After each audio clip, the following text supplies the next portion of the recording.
There you are. I know. Can you hear me? I can. Yeah. Weird. This is like the second time this has happened where my Zoom, like, I go to log in from like the meeting invite and it's a different like ID than what is being copied out to sent to people. So I don't know. I just like left it and tried to come back and like clicked on the link again and then it worked. So Weird. It's good to see you. you too. Is my connection okay? I'm on like shitty LTE service right now. So I'm like, hopefully this works. Yeah, I think so. I think at least like the audio would be captured, I hope. And that's Okay. like most important. So yeah, I'm hoping to me, it's fine. Okay, cool. But yeah, so where are you? I am in New Mexico still. One of my retreats just ended a few days ago. So I'm in Taos, New Mexico, and I'm going to explore a little today. And then I'm heading toward Denver in the next couple of days. That's awesome. Well, thank you so much for like doing this. You're just like an inspiration to so many, including myself, doing what you love. And I think like transitioning into this unknown space is what's so inspiring to me. Like I don't really know your background, which I'm curious to learn about. Like I'm sure you went from some kind of like corporate job, to doing this like your own business type thing. And I think so many, including myself, that's just like inspiring and scary. And so we all want to know like how it's been for you and how you were able to do this big transition and all of that. So I love a little thing about what I do is like I just interview like whoever I feel is inspiring, and it's usually like local people in Michigan. And like a while ago I used to actually like meet in person, but it's nowadays it's more on Zoom, which is fine. But yeah, it's like usually local, just like people, and it could be like any regular person. It's not like they're like have their own business, or it's all types of different types of people. So you're just like inspiring to us. So can you like yeah, tell us a little bit about your background? Yeah. First of all, thank you for having me, for asking me to do this. Super fun. And thank you for your kind words, and that I love to hear that people are inspired by what I do. So thank you for saying that. Yeah, like you mentioned, I did come from corporate America. I only left my job a little over a year ago, going on like a year and a half. I used to work for a company called Grainger, which is an industrial supplier. I did outside sales. Actually, going back a little bit further, I left once back in 2018 to travel for a few months with a friend of mine. And we traveled for 4 months. We went to Bali, New Zealand, Australia, South Africa, Portugal, London. And I think that was it. I always like try and remember in the order we went, and Morocco. We went to Morocco too. But that was like really when I got bit by the travel bug, and I just loved it. It opened my eyes. It was a very transformational time for me. I was like in a lot of my own stuff, and really catapulted like my healing journey when I took that trip. And I took a huge risk. When my friend first asked me, I was like, no, like, I don't know how I would afford to travel for 4 months. There's no way. And I was just really unhappy in my job and decided to take a huge risk and go for it. Back in, it's 2016, I did my yoga teacher training, which was really, I always go back to that moment of like, that is really what initiated the healing journey of my own, and really questioning a lot of things, changing my perspective, and realizing that like life gets to look different. So yeah, when I came back from that 4 months of traveling, I actually went back to the same job. The same boss was like still there, and he wanted me back. So I went back, and I really didn't want to, but I had like some other voices in my head, or people around me that were kind of persuading me to like follow that because of the security and the 401k and the good salary and all this stuff. And I knew deep down, like it wasn't what I wanted, but I was like, okay, like maybe I'll do it for another year just to see, to figure out like what I'm doing next. So I did, and I quit about a year later. And that was when, I decided to do my business full time. I was doing it kind of in the background. I was still teaching yoga. I was teaching in the studio. Once COVID happened, I was doing it more on my own. Um, and then I was on a trip with a friend in Aruba, and I literally had this light bulb moment. And I was like, why don't I host retreats? Like, I love to travel. I love to teach. Like, I love to bring people together, the connection. And like from that moment, I launched my first retreat, which was in Aruba. I was familiar with the island. My uncle has a house there, so I had been a few times, and I wanted my first retreat to be in a space where I was kind of familiar.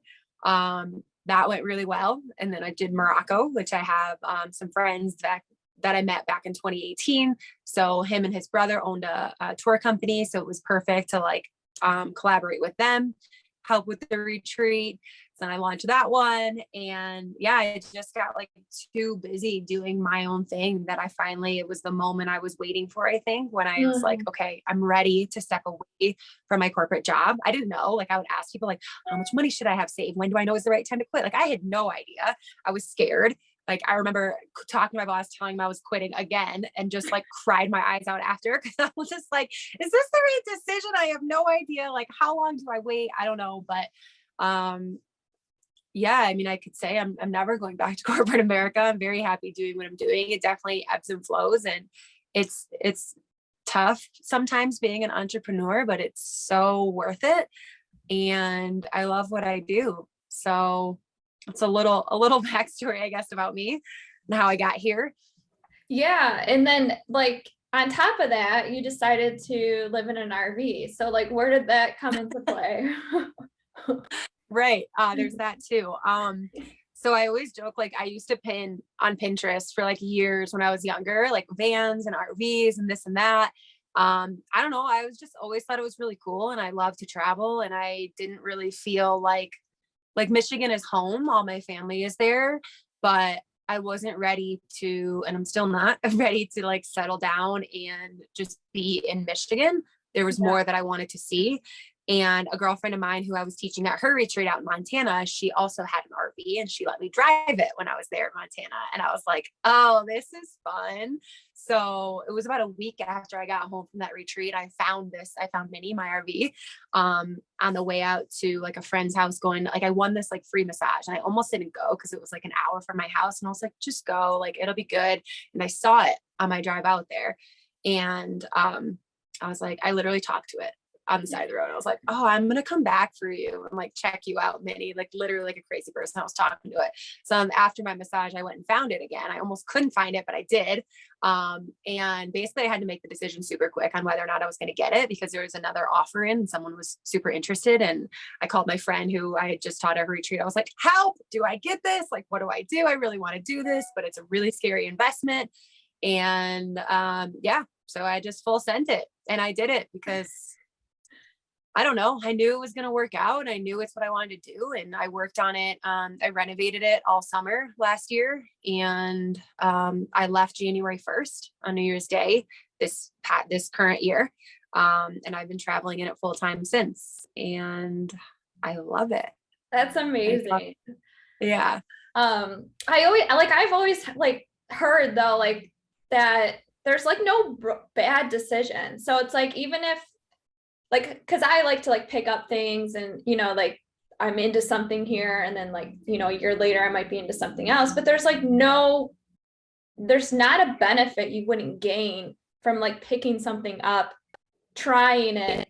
There's always a benefit gained from that. Even if you don't like continue to do it, or like, even if like a year from now you decide, oh, I want to like move somewhere, you know, whatever, like, or sell it or whatever happens. Like, I just think sometimes that like we get so like, well, this is forever. And it's like, no, it doesn't have to be forever. This is how it is right now until it's not, you know? And I think that was a big lesson for me too, like not to put so much weight on every decision that we make, you know?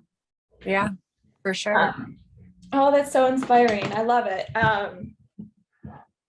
So what's like, I don't know. So what do you do like during the week and stuff? So like you host retreats now, Mhm. and now what's like your plan in do you teach yoga like at a studio or what? So I first, like January, February, I was in San Diego for a while, and I kind of wanted to be there for a while to teach some classes and just like see if I could get some events going. And I did. I got a couple events. I was teaching regular right on the bay in San Diego, and then I felt like I was ready to leave because I was like, I feel like RV life hasn't fully started yet. Because in my mind, RV life is like traveling, like going somewhere new every few Yeah. days or whatever it is, like really being on the road. And I was craving that. So I was like, okay, I need to leave San Diego. I really have to start this journey. And so I stopped teaching yoga. I do yoga privates virtually. So I have that. And then I also am a life coach. So I offer life coaching virtually as well.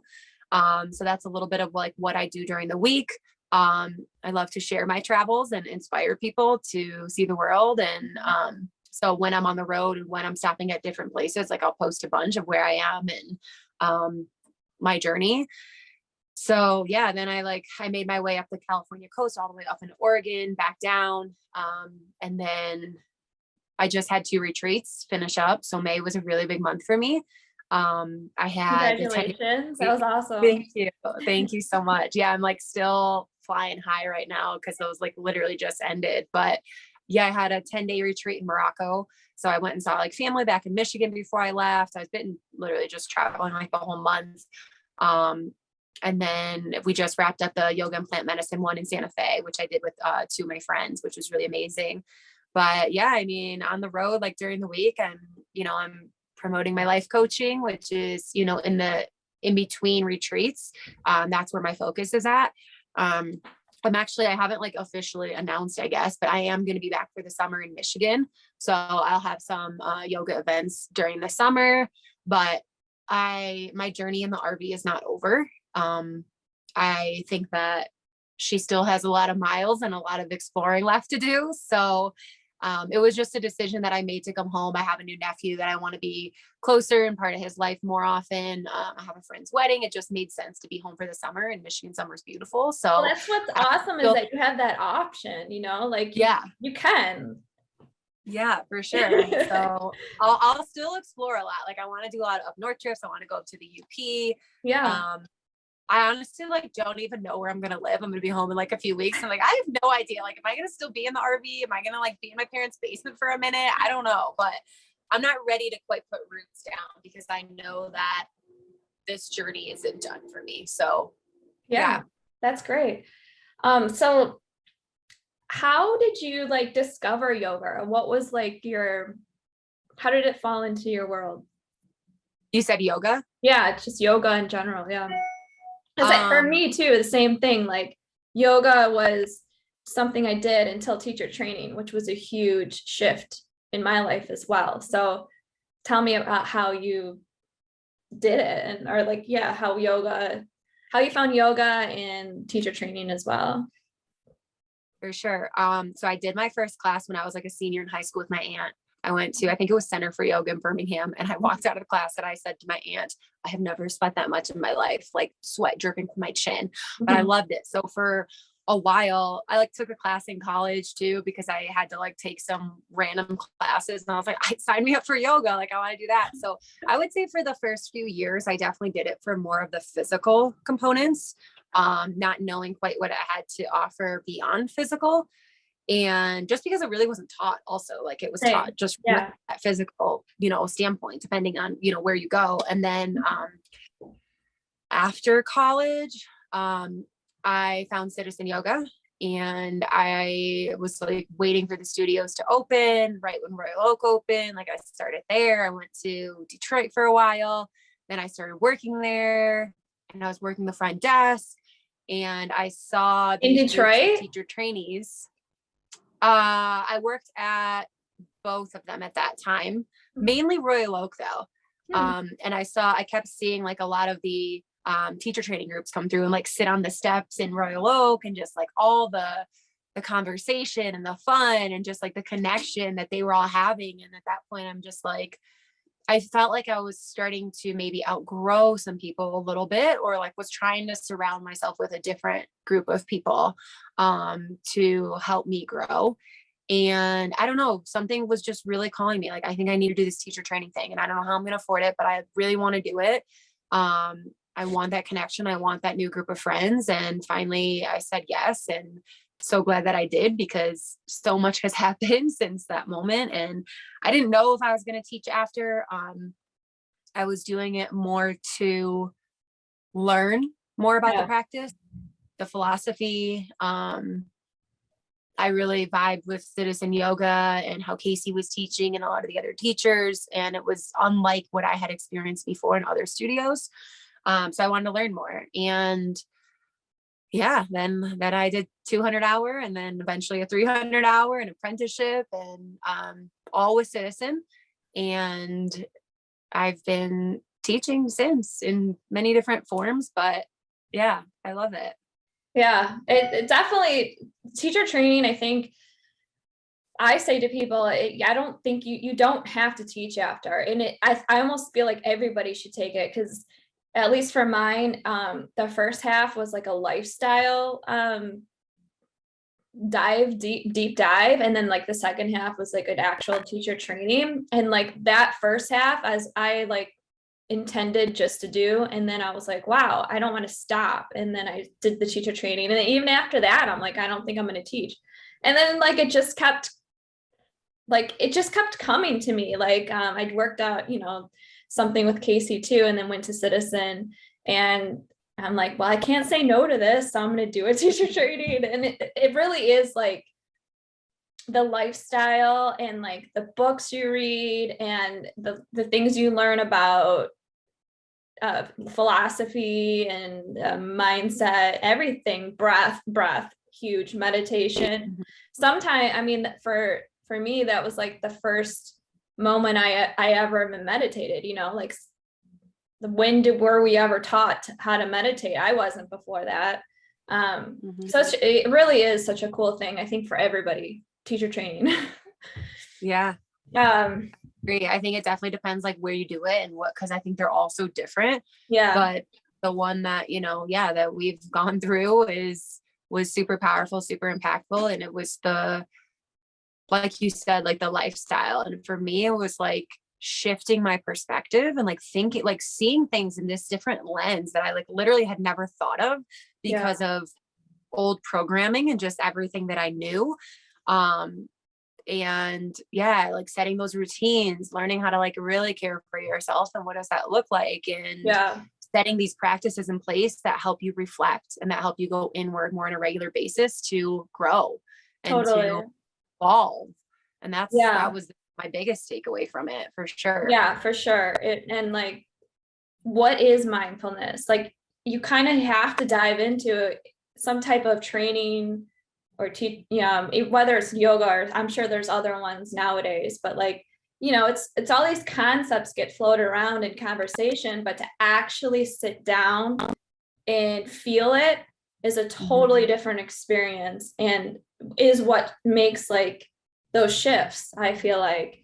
And so probably like on your retreats too, like, like, oh, I know I'm supposed to do yoga, I know I'm supposed to meditate, but when you actually like do it and go into the setting and take the time and actually sit and like, connect like you would on a retreat, I mean, that's where the shift happens, I guess, Yeah. and I'm sure you see it all the time, like what is the experience like for you when you get to like host these? Oh, so good. Yeah, like it's an immersive experience, right? So like typically people come with the intention of they want to unplug, they want to disconnect, they want to give themselves this time and space because they don't do it at home, right? And then they learn a lot of tools, they learn a lot about themselves, they connect deeper to themselves. And then by the end of the retreat, what are you taking home with you? Because guess what? You don't have to go back to your normal life where you are go, go, go, and you have zero time for yourself and all these things. Like, you've just learned on this week or however long the retreat is, like how good it feels to give yourself that time and that energy to go inwards, to reflect, to connect, and to love yourself. That's like the undercurrent of everything I do is self-love. And they get to experience that. And for most people, what I hear is like they've never experienced that in their life. And then, you know, I just try and help people take that home with them, because it doesn't have to be a 7-day long thing and then you just go home to what's not serving you. Like, you get to change things up, like give yourself permission to do things differently. So people come and they, you know, I encourage them to be disconnected, like put your phone away. If you want to take pictures, fine, but like there's no phones at meals. We're having a family meal, we're together. It's a community, like talk to people every day. I encourage you to sit with someone different at the table, or, you know, connect with somebody different. Yeah, just doing your best to like unplug, because for most people, like they may only go on one retreat their whole life, or maybe they'll go on multiple, but like, this is what you signed up for. Like, let me remind you, you signed up to disconnect, to connect with yourself, to connect with other humans, to step outside of your comfort zone. And as a guide, as a leader of the retreats, like that's what I'm here to remind them to do, so that they do get the experience that they're supposed to have. I can't control their experience. And that's something I always have to remind myself of, is like, I don't get to control anyone's experience. They're going to have their own, they're going to get exactly what they need to. And I have to be okay with whatever that is, and meeting people where they are. And I can say, like, I've never had anyone have a bad experience on a retreat. It's been beautiful, especially like this past month, to just watch and read or hear people's experience. I mean, the group chats are still blowing up my phone, and like people talking. The group from Morocco has already gotten together in person, and like they've already done dinner. And it's just amazing to see that like these connections, like they don't have to be so temporary. Because typically when you meet someone, like, I don't know, back at home, I feel like it's like, okay, I met that person and yeah, we can talk about hanging out again, but maybe we never will. And I think that people go home with a different support system and friends that they get to call, you know, lifelong friends, and they stay connected. So it's a really beautiful way of finding your people, I would say. Yeah, that's amazing. I love that. Like, yeah, they still all talk and stuff. I'm like, tell me about plant medicine. Like, how was that? So like, back in the day, like I used to do, you know, mushrooms. I'm assuming that's what it is, right? Yeah. Is that what it's called? Psilocybin. Yeah. But it's magic Psilocybin. mushroom. Okay. Yeah. Yeah. And so I'm interested to hear how that is in a healing setting. What was that like? What do you gain from that? Yeah. Well, this past one was the first retreat I've ever had plant medicine in, and a friend of mine came to me.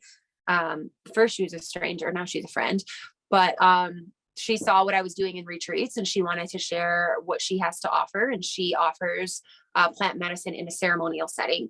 And so we collaborated on this retreat. And, you know, God, it's been maybe almost 2 years since I had my first plant medicine experience, and it was very powerful. Actually, like a couple months after my first experience, that's when I decided to retreats. I had like this literal like light bulb moment.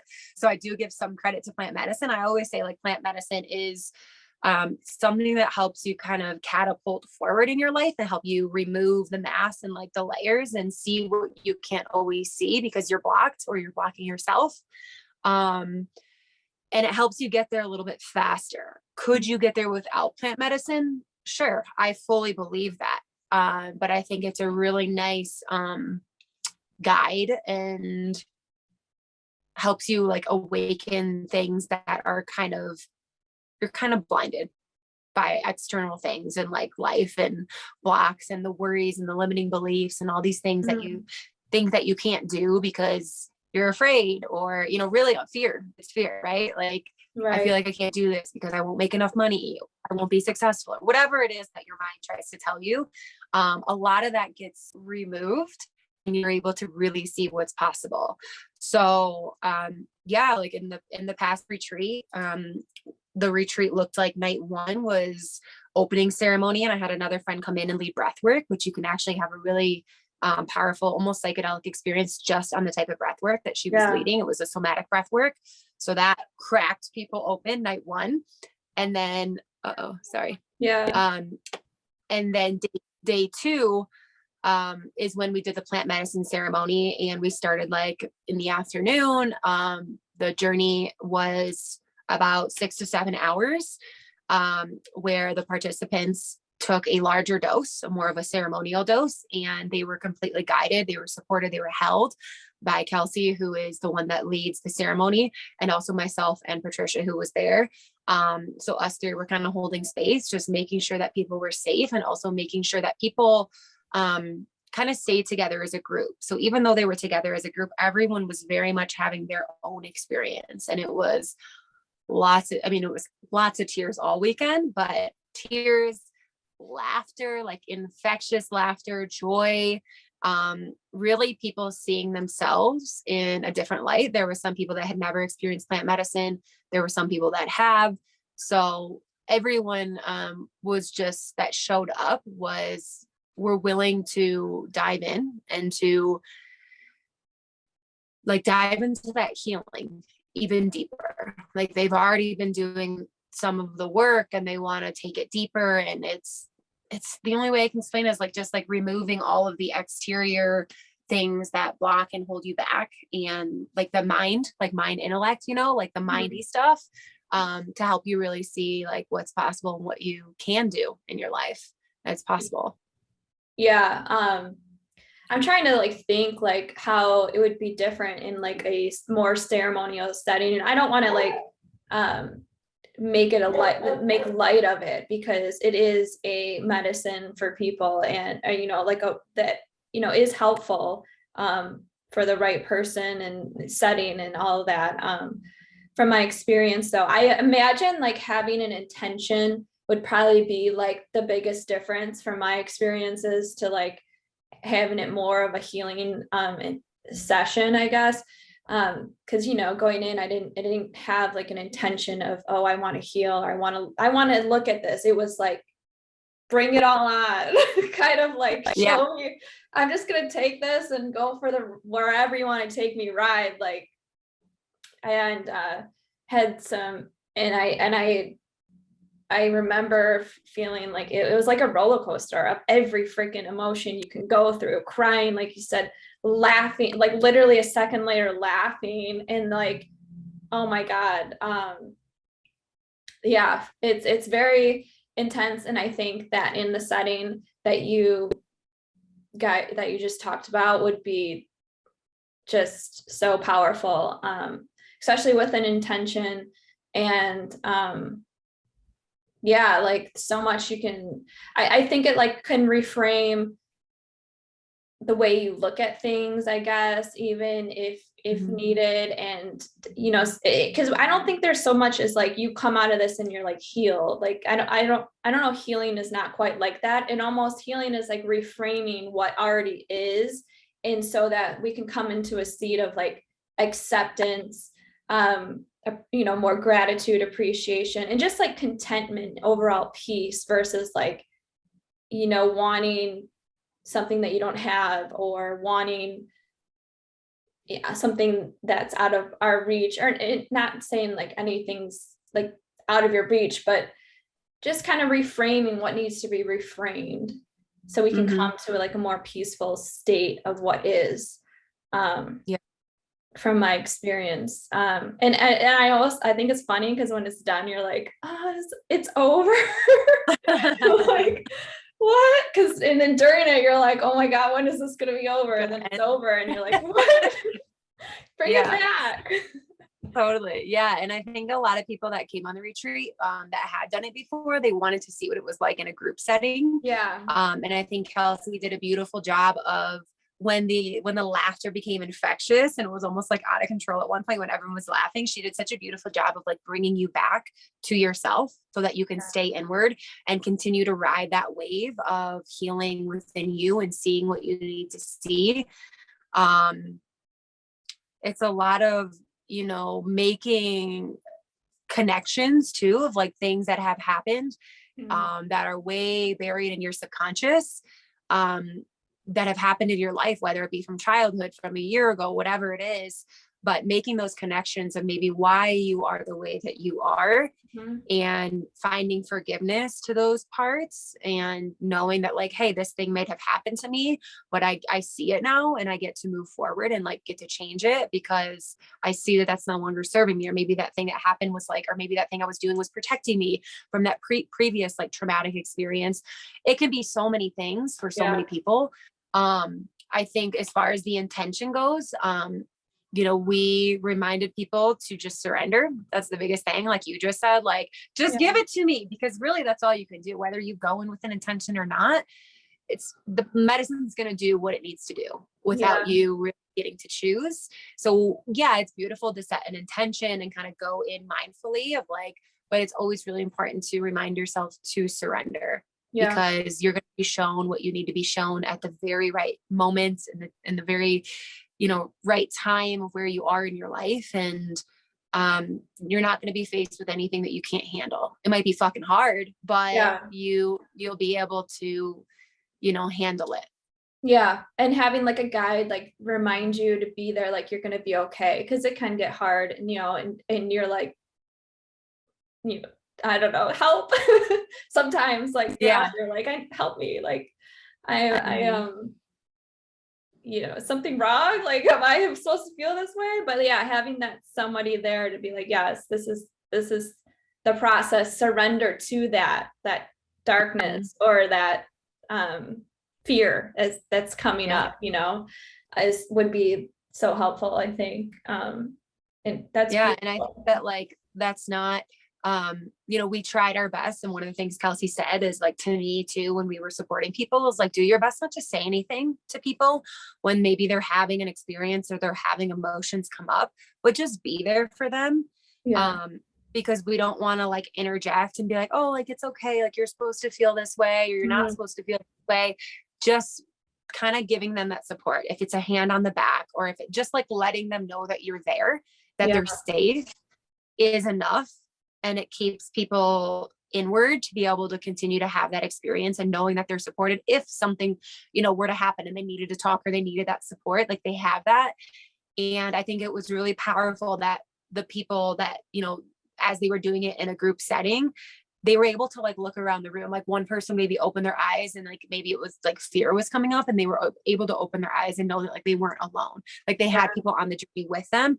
And I think that's one of the bigger differences between like taking the solo journey versus doing it in a group setting, is Yeah. really that support and the connection. I mean, my God, the connection they had with each other was just unlike anything I've ever witnessed, truly. There Yeah. was even a married couple there that just brought us all to tears, like over and over again. And the way that they looked at each other, the way that they profoundly spoke to each other about being seen and seeing each other and feeling each other, and their energies was just so beautiful. And yeah, just like the eye contact really was like the biggest thing. The way that everyone looked at each other, not even on mushrooms, but after and before, was like, wow, you just don't get that connection in your normal day to day for most people. Yeah. So it grew humans closer together, with the help of plant medicine. Like it existed before there was ceremony, but also like after too. So there was a deep sense of connection. That's amazing. Just beautiful. Yeah. Oh man. I can like feel it. I feel like I'm gonna cry for some reason. It's so I crazy. love it. It's okay. Yeah, I don't know why. Yeah. I think that's so strong and powerful. And I want it to be it's a very sacred thing. Mm-hmm. So and you're witnessing to it, and it's beautiful, and it's not to be taken lightly, and you do that, you honor it and respect it, and I admire that about you, that you can even handle that, you know. Thank you. Yeah. So what are your plans now? Now you said you're going to be in Michigan. What about for like manifest movement? You just any like other bigger plans, or still, like planning retreats for the summer? Yeah, so I have a lot of people that are interested in yoga and plant medicine retreat in Michigan. I like posted a little something about it. And so we're gonna try and see if we can swing something over the summer to kind of mirror what a similar experience of what we just had in Santa Fe, where we had the breathwork, we had plant medicine, we had yoga in between. I also facilitate a lot in like group sharing circles and partner activities, that type of stuff. So that's always involved in my retreats. So I don't know for sure, but we're hoping that we do get to offer that because people are interested. And if people are interested, great. Mm-hmm. The world needs more of it. So if we can offer that, amazing. I don't have a retreat until the fall. So I have my Panama retreat coming up. It's the end of September. I have one spot left for that. And then I have my one in December, which is in a small island in Mexico. It's called Fulbash. And those are my last two retreats of the year. And then I'll start planning in the next few months, start planning for my 2023 retreats. And I'll probably have 3 or 4 that happen in 2023. They're all going to be international. I've got my locations in mind, but I gotta, there's a lot of logistics to do on the back end planning for these and stuff, but I'm hoping by maybe July or August, I'll have those, some of at least one like live and ready to go. So, yeah, I mean, Manifest Movement's going to continue. Like I said, I'll be home in the summer. I'll be teaching some events, around Detroit. And like I said, with space between retreats right now, really offering people the life coaching, the life and self-love coaching that I offer. I do NLP, hypnosis, EFT tapping, time techniques. So a lot of other techniques that I incorporate into my life coaching. And it's beautiful to watch people step into the coaching right after a retreat as they come home and they start to integrate. And for some people, it can be really overwhelming of like, how do I integrate what I learned and what I experienced on retreat and take it into my day-to-day life, especially when it's foreign for not only you, but maybe people's partners or their family. I mean, there's a lot of other moving parts of like, so how do I integrate this, even though I have like a 1-year-old or I have a husband that's like kind of not on the same page or thinks I'm like a weirdo for coming back all boo boo, whatever it is, of like, Totally. how do we, like, how can I help them? Yeah, So, totally. That's a good direction. Something yeah. needed. Yeah. And I'm like, listen, you're not crazy. You don't have to go back to like your normal life. Like it's not, it doesn't mean you're woo woo and you're all like, whatever, you drank the juice just because you went on a retreat. Like what you experienced and how you feel now is like, give yourself permission to feel that and to continue to feel that. Yeah, I think for the longest time, I used to kind of hide that part of myself because it is kind of like made fun of, or at least it used to be a lot of like like woohoo stuff, like and I think I feel like in the past like 3 years, I've really just kind of been like, fuck it. If you, especially dating wise, and if you don't like this part about me, like I would rather be by myself than change or like hide it from anybody. And I'm not like I'm not like running around the house constantly like naked or anything like that, but like like if I feel like I want to like sage or meditate that night, or even if I feel like I need to release and cry, because that was a big thing, like hiding that part of me that wants to like turn inwards and kind of retreat even from my partner, I would not honor that. And now I do. And I'll even like go on a little like mini vacation by myself, to give me that space that I need for like a week to like just cry, or now I'm even doing it to the point where I do it in front of people and I'm okay with it. If they don't, they're like, might be uncomfortable, but I don't care. But yeah, it's like, I'm so happy that more and more people are honoring that part of themselves, because it's not just in me or you, it's in all of us. If I feel like I want to cry and in retreat, everybody I'm sure feels that way at times, and they're probably not necessarily honoring it. Maybe they are, I don't know, but I'm sure some of them aren't, because I can't be the only one who wasn't. But it is so freeing and healing to allow that part of you to be seen and be a part of you, be a part of me. Like, that is a part of me, and it's beautiful, and it's in all of us. It is, yeah. And I think like it's our innate nature to cry. We want to cry, run around naked, like whatever it is. Yeah. But because of all the conditioning, what we've been told, how to act, how to be, how to feel, how to hide our feelings, all the things, like what these retreats are a nice way to kind of just like tear off the Band-Aid, like all at once. And like, what have you been hiding, and why, and who said, and when did you decide that you weren't allowed to cry? Who told you? Right. And then like realizing that those voices or those thoughts or those feelings aren't yours to carry any longer. And I too used to be someone that never used to cry. And for a while I found myself saying every time I would cry, like, oh, I'm not a crier. And now I'm like, fuck it. Like, if I need to cry, like, I'm just going to cry with zero prefacing of like, I'm not a crier, whatever it is. And I see that a lot in retreats. Like, oh, I don't know why I'm crying, but like, I never cry. I'm not used to crying. And like, sorry that I'm like, so many apologies for crying.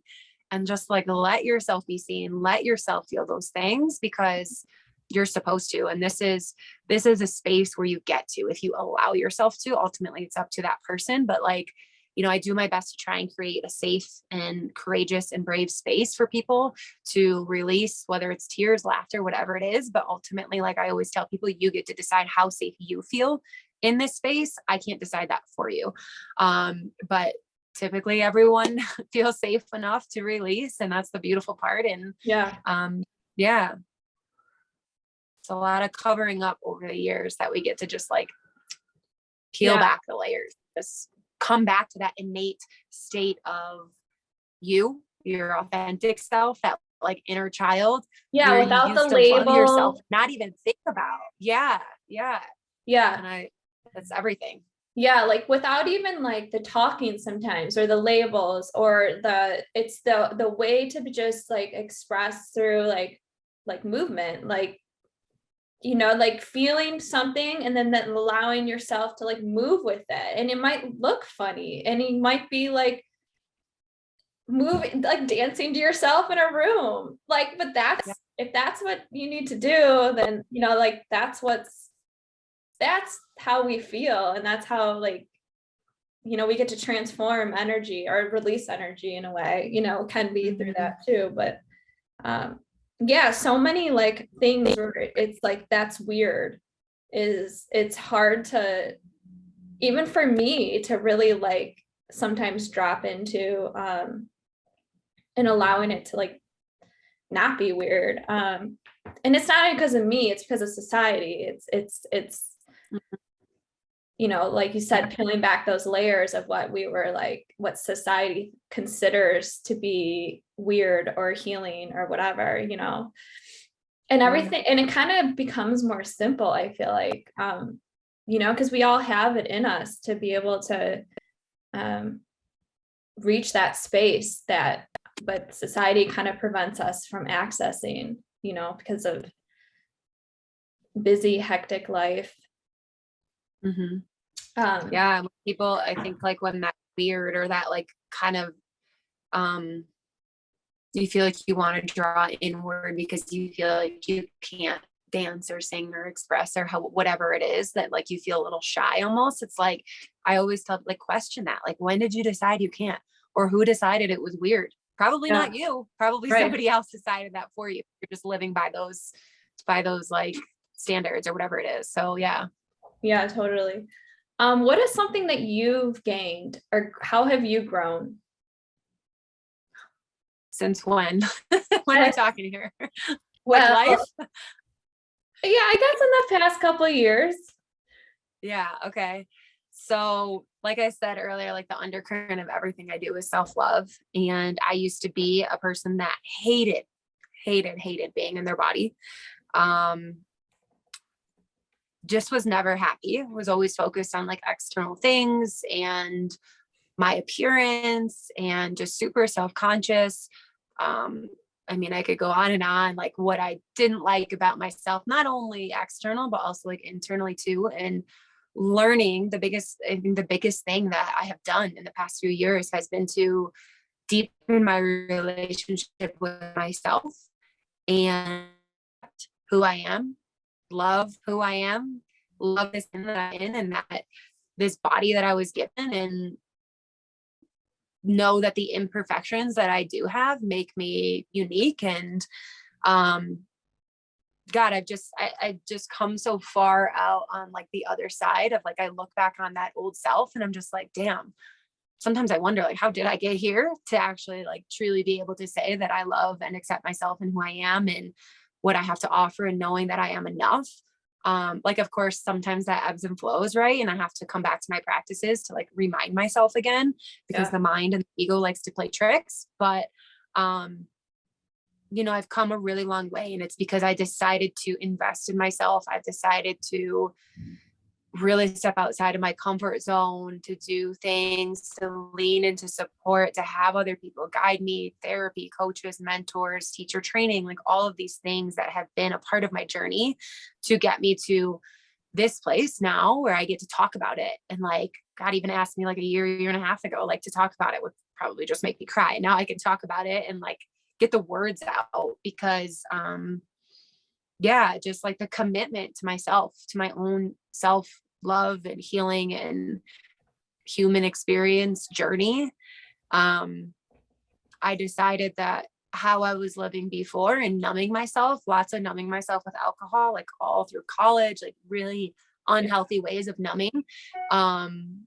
I just realized that that wasn't serving me anymore, and that I didn't want to live like that forever. And I could see other people and like what was possible. And like, I want to live lighter. I don't want to live with so much darkness and, hate myself. Like, so really, yeah, I guess my biggest takeaway over the years and the biggest thing that has helped is knowing that I had to commit to myself to make change in my life. Yeah. Yeah. It's taking responsibility about like how we feel has been super powerful. I think yoga has a lot to do with that, is recognizing like our patterns and yeah, that we have the power to even do that. Mm-hmm. It's something that's almost unbelievable, and then you realize that it is, and it can, we do have that kind of power. It's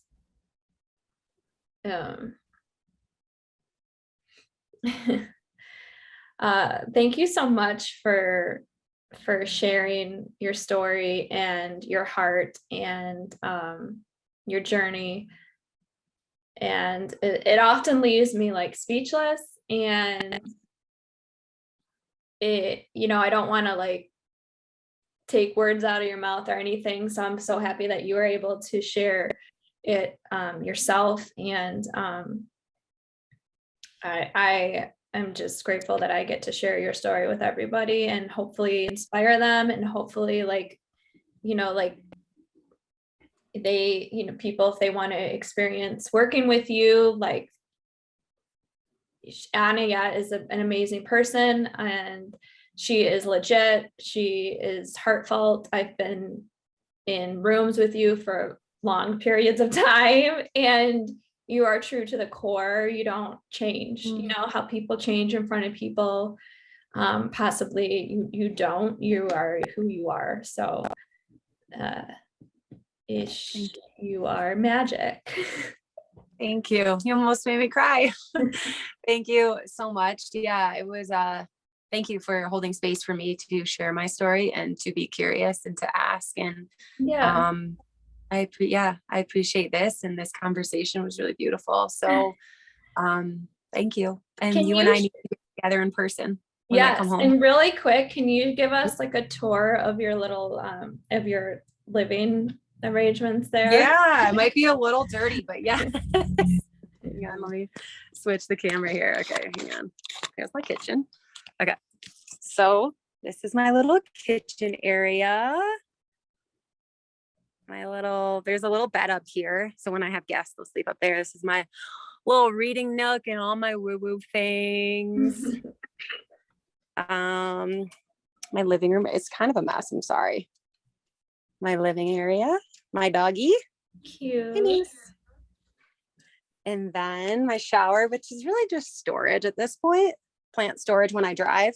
Does it work? It does work. Yeah. The water heater is kind of weird. So I usually just shower like at campsites or RV parks or whatever. And then this is my bedroom. I still got my affirmations over there on the mirror. Yeah, my bathroom. So I left the RV in Vegas and my wallpaper basically melted off. So it's a little crinkly. I don't know if you can tell, but it's peeling off because it was really hot when I left the RV for like 3 weeks. But yeah, this is my little home. It almost doesn't even look like an RV. Yeah, I tried to make it as homey as I can. And it's funny, I was just telling someone the other day, I was like, I don't know how it's going to feel. Like, I want grounding, right? I've been traveling so much the last month and I want to ground. And it's the moment I got back into my RV in Vegas, I was like, oh, I'm home. And it's crazy that a place on wheels feels so homey to me. But I have everything, all my things, right? And like my whole life is in this RV. So to me, it feels like home. For some people, I can understand that it wouldn't because it's on wheels. But yeah. It's my little home and I love it. Awesome. All right. Well, I'll let you go and thank you again. And if people want to contact you, reach out to you on your website, manifestmovement.com. .co or my Instagram. Yeah. manifestmovement_. Okay. Awesome. Thank you so much, Lindsay. It was so amazing. Appreciate you. Appreciate you. Thank you. Bye.